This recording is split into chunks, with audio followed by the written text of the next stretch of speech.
falando da cetamina, né? Você falou que quando você faz o uso, você aumenta um pouco a frequência cardíaca. Isso. E aí eu te falo, no indivíduo que tem ansiedade, isso pode gerar um gatilho? Pode piorar? É uma dúvida muito comum. Será que o fato da cetamina aumentar minha frequência cardíaca ou ela me deixar num estado de consciência alterado vai aumentar minha ansiedade? E muito pelo contrário, o que a gente vê é o contrário disso. A gente vê uma queda da ansiedade. Quando a gente analisa scores de ansiedade, escalas de ansiedade de pessoas que fizeram cetamina para depressão e ansiedade, a gente tem uma queda no grau de ansiedade. Então, uma das medidas que eu uso chama GAD-7. É uma medida que está, inclusive, liberada. Qualquer um pode escrever GAD-7 e olhar. Não é uma medida de diagnóstico. Fica claro que não é diagnóstico, é só de rastreio. E a gente tem estudos que mostram que quando eu faço cetamina para pessoas com ansiedade, eu tenho uma redução dessa ansiedade depois, um controle da ansiedade. Como que isso é possível, né? O modelo que a cetamina funciona, então toda vez que o médico vai te prescrever alguma coisa ou que ele vai propor um tratamento, ele tem um modelo na cabeça. Um modelo da fisiopatologia, como que aquela doença como que ela existe no corpo. E é um modelo que a gente cria, ela não é real. É um modelo que tem muitas outras coisas influenciando aquilo. Então vamos pegar um modelo bem simples. Eu imagino que a pneumonia seja uma bactéria que está grudada na sua célula e destrói a célula para comer aquela célula ou para pegar as proteínas que aquela célula tem. Essa bactéria então causa uma agressão, esse é o meu modelo mental. Essa agressão causa uma inflamação, essa inflamação chama outras proteínas inflamatórias, chama glóbulos brancos, que liberam reativos de oxigênio, que tentam se ligar nessa bactéria e comer essa bactéria e destruir ela por reativos de oxigênio e algumas proteínas que se ligam, então tem toda a cascata inflamatória. Esse é o modelo. Se você está com pneumonia e está grave, então eu tenho que pensar como que eu vou tratar você. Bom, se eu diminuir um pouco a reação inflamatória, que eu contei que ela solta proteínas inflamatórias, o oxigênio machuca outras células também em volta. Então, se eu usar corticoide, reduz a sua atividade inflamatória. Só que a bactéria vai sobrar, então eu vou te dar antibiótico junto. Esse antibiótico deve entrar na bactéria. Qual bactéria eu imagino? Seja tal. Então, eu vou matar essa bactéria junto. Esse é o modelo. Funciona. É um modelo que funciona. Sim.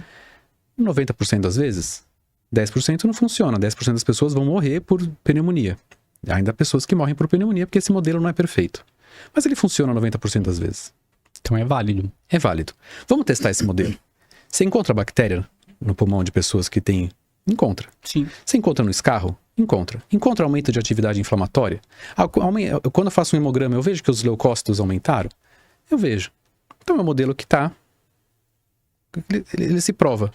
É um modelo válido, é uma fisiopatologia interessante. Então, e da ansiedade? A gente tem um modelo fisiopatológico? A gente tem uma ideia de como ela funciona?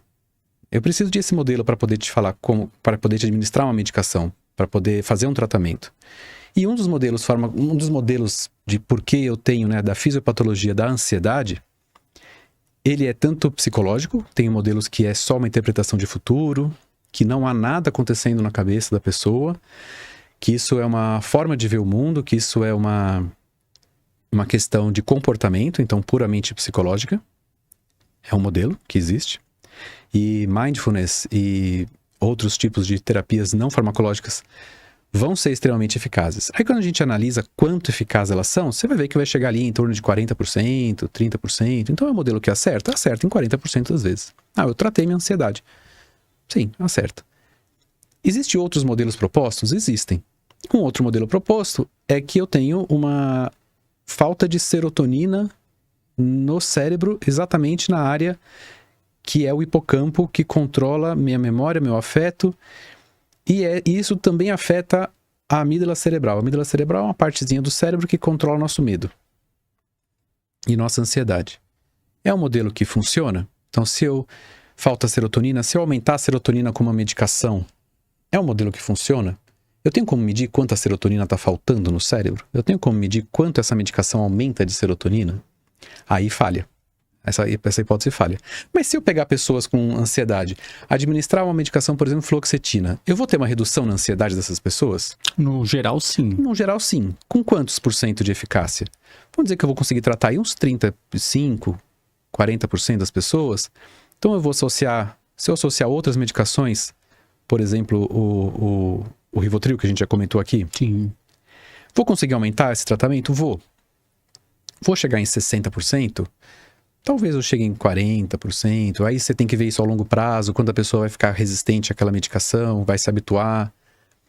Se faz uso na crise também. Se faz o uso na crise. Então existe esse modelo. Ele vai funcionar numa certa porcentagem de vezes. E existem outros modelos. Existem modelos de que o excesso de estresse aumenta cortisol, e o cortisol, de alguma maneira, causaria ansiedade. É um modelo que existe. E existe também um modelo chamado modelo glutamatérgico, ou modelo do neurônio excitatório, em que eu tenho, por uma série de questões ambientais, de interpretação de vida, então psicológicas, biológicas, de genética, uma série de questões que eu não consigo controlar antes, uma hiperatividade, então um aumento da atividade cerebral na área do cérebro que controla a amígdala cerebral, da área do cérebro que controla a nossa ansiedade. Eu tenho um aumento da atividade dela, uma atividade elétrica. Consigo comprovar isso? Eu consigo comprovar isso com um certo grau de certeza. Então a gente tem ressonância magnética funcional. Você pega uma glicose, põe um radioativo nessa glicose, faz uma ressonância, um exame de imagem da cabeça. É uma estrutura pequena, mas você tem ressonâncias muito precisas para isso. Não é essa que a gente faz no laboratório. São ressonâncias mais precisas, mais potentes. E eu vejo que aquela área de uma pessoa ansiosa consome mais glicose, consome mais oxigênio, está com maior fluxo de sangue naquela área da amígdala cerebral do que uma pessoa que não relata ansiedade. Então eu consigo ver que essa área está com aumento de atividade. Então como eu poderia diminuir a atividade dessa área cerebral? Uma das medicações que vão reduzir a atividade cerebral, por exemplo, é o Rivotril, é o frontal. E outras medicações do tipo, elas reduzem a atividade cerebral. Os estabilizadores de humor, que são anticonvulsivantes, eles também reduzem a atividade cerebral. Eles funcionam para ansiedade? Funcionam. Com qual força de eficácia? Ali, seus 40%. E se eu pegar e fizer uma anestesia que desliga essa área do cérebro totalmente? Vai funcionar? É daí que a primeira pessoa começou a usar cetamina para tratar depressão e ansiedade. Foi então a partir desse modelo teórico que em 1999 o primeiro trabalho foi liberado, quase o primeiro trabalho, foi feito e publicado em 2000 sobre o uso da cetamina para pessoas com depressão. Na psiquiatria se entende que depressão e ansiedade são coisas diferentes, mas eu tenho uma hierarquia. A depressão ela é maior do que a ansiedade na hierarquia. Dificilmente você vai ter alguém que não tenha um quadro depressivo, só tem um quadro ansioso. Dificilmente você vai encontrar isso. A depressão ela está sempre ali rondando, e segue o mesmo modelo glutamatérgico, ou modelo de hiperexcitabilidade. Hoje, com alguns exames de imagem mais precisos, com até exames de sangue, a gente consegue ver que a amígdala cerebral, que algumas áreas como o hipocampo, áreas como a bênula lateral, são áreas específicas do cérebro, estão hiperativadas num quadro depressivo, num quadro ansioso. E quem que faz essa hiperativação? Como que ela acontece? Ela acontece através do glutamato, que é um neurotransmissor excitatório do cérebro. Esse excitatório do cérebro pode ser bloqueado pela cetamina. Por outros medicamentos também? Também. Não é exclusividade da cetamina. Cada um deles com uma potência. Então, lamotrigina também pode reduzir essa atividade cerebral. Ela é um anticonvulsivante. Mas numa crise epilética, eu consigo tirar se eu desse lamotrigina por boca, a pessoa sai da crise epilética? Não. Ela é melhor para evitar novas crises no futuro, assim como ela é melhor para evitar novos episódios depressivos no futuro, novos episódios ansiosos, do que tirar de uma crise aguda. Como que eu tiro de uma crise aguda? Normalmente você vai usar alguma medicação como a prazolam, que é o frontal, conhecido como frontal. Porque ele é mais forte, ele é mais eficaz. Então vai acabar usando ele. Só que ele vai gerar dependência, ele vai gerar tolerância. Você vai voltar àquele padrão anterior. E com a cetamina, que é utilizada hoje, eu não tenho a criação de tolerância no mecanismo que funciona, eu tenho uma tolerância que é um pouco diferente. Vou explicar já. Mas ela funciona com seus 75% das vezes. Então explicou muita coisa? Muita, Explicou 75% bastante. É muito bom. É um modelo muito bom. É um modelo perfeito? Provavelmente ele está errado. Nunca ninguém vai chegar para você e falar, já entendi o corpo humano, acabou. Não, ele está com 75% das vezes ele acerta? Ele acerta 75% das vezes. Existe aí uns 15% que eu não consigo? Existe uns 15% que eu não consigo. Da onde tá? Eu ainda não sei. Talvez a ketamina não se ligou direito, talvez o modelo não esteja tão perfeito, talvez tenha outros receptores que eu não consigo entender, talvez existe uma questão de comportamental, e aquela primeira de que é puramente comportamental, nesse caso ela seja mais importante, seja mais certa. Então existem várias opções e várias probabilidades. Mas esse é um modelo que acerta aí seus 75% das vezes. Eu quero perguntar essa questão. Você falou do consumo do glicogênio, né? Uma pessoa muito ansiosa. Ela pode vir ou engordar ou a emagrecer? Porque o corpo dela vai sentindo isso, né? Não creio que seja exatamente por esse caminho do consumo da glicose. É mais pela modulação do apetite. Aí é um pouco diferente. Já sai para um outro Já sai para uma modulação do apetite, né? A ansiedade vem junto com depressão, nunca vai vir sozinha, assim. Nunca é muita coisa na medicina. Sim, é. Mas Geralmente na maioria das vezes elas são coisas que caminham juntas. Os quadros depressivos cursam com aumento ou perda de apetite, então perde prazer em alimentação e perde... Então tem gente que quando está deprimida come muito e engorda. Tem gente que quando está deprimida não come e emagrece. Então acho que está mais por aí, não necessariamente pelo consumo. Imaginar que a gente é uma máquina que entra porco de um lado e sai linguiça, então se eu comer 200 calorias eu tenho que tirar 200 calorias, não somos assim. A gente tem muito mais variações e equilíbrios no meio, não é tão simples assim. Porque já teve relatos de pessoas falando, tipo, o cérebro ele consome muita energia, é o órgão que consome mais energia no corpo. Se você comparar por massa, é. Sim, mas não é tão eficiente. Você pode comer tranquilo, de boa. Não a ponto disso, não. Não a ponto dessa questão. Não. O consumo que eu tô te contando é medido em nanogramas, assim.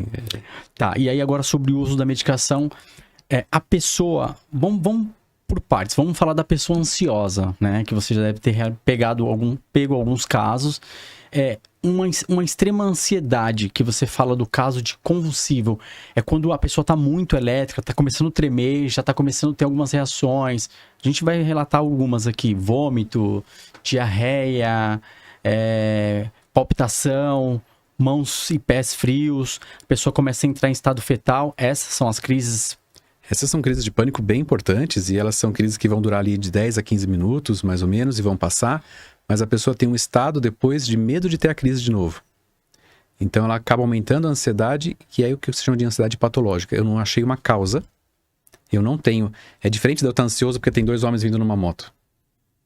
Aí é outro, né? Tô sozinho na rua, 3 da manhã, Sim. E 2 homens numa moto, e eu ter uma reação dessa, é normal, é esperada. Mas eu estar em casa e ter uma reação dessa é uma ansiedade patológica. Então não tem um estímulo externo.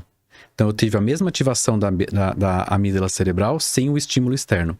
Depois que eu tive essa ativação da amígdala, eu vou perguntar o que tem no meu ambiente que tá... Eu não sei, o meu ambiente é minha casa, aqui tá tudo certo, então deve estar vindo de algum lugar que eu não conheço. E aí começam as teorias próprias de conspiração. Eu tô com câncer no cérebro, não é possível. Eu tenho alguma coisa muito errada comigo, não é possível. Eu sou um ET. Eu sou um ET, eu sou quebrado para sempre. Mas não, porque eu, em vez de identificar no ambiente esse perigo, eu não identifiquei, então ele só pode virar para dentro de mim de novo. E aí aparece esse tipo de discurso, né? Com certeza eu tenho, não sei, me estuda, porque eu tô quebrado. Isso é uma coisa bem comum de ouvir.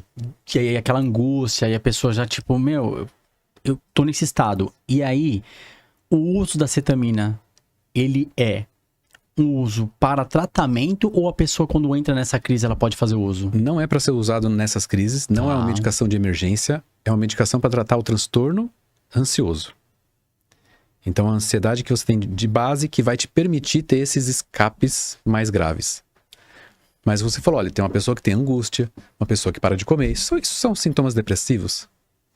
Então, depressão e ansiedade se sobrepõem em uma série de coisas, e quando eu faço uso da cetamina, eu não vou tirar a pessoa de crise. Não é uma medicação de emergência, é uma medicação para episódios.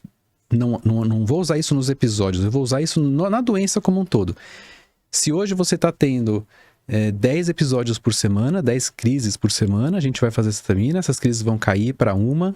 Depois a gente vai continuar com o tratamento, vai cair para 0, vai ter uma por mês, depois vai ter nenhuma, depois você vai ver que você pode fazer outras coisas da vida. Então, se eu não fico toda hora tendo crises, eu posso talvez pensar em trabalhar. Porque antes eu tenho medo de sair trabalhar, vou estar no banco, e aí vão olhar eu no chão, e que eu vou ser demitido, então não vou. Então vai te impedir outras coisas da vida. Mas agora, passou um mês, passou 2 meses. Eu não tô tendo crises, nem em casa, nem fora. Só um pouquinho de ansiedade. Será que eu consigo?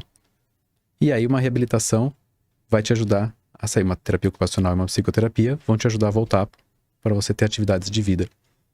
Mas ela não vai tratar os picos, vai tratar a doença toda e impedir que você tenha novos episódios, novos picos.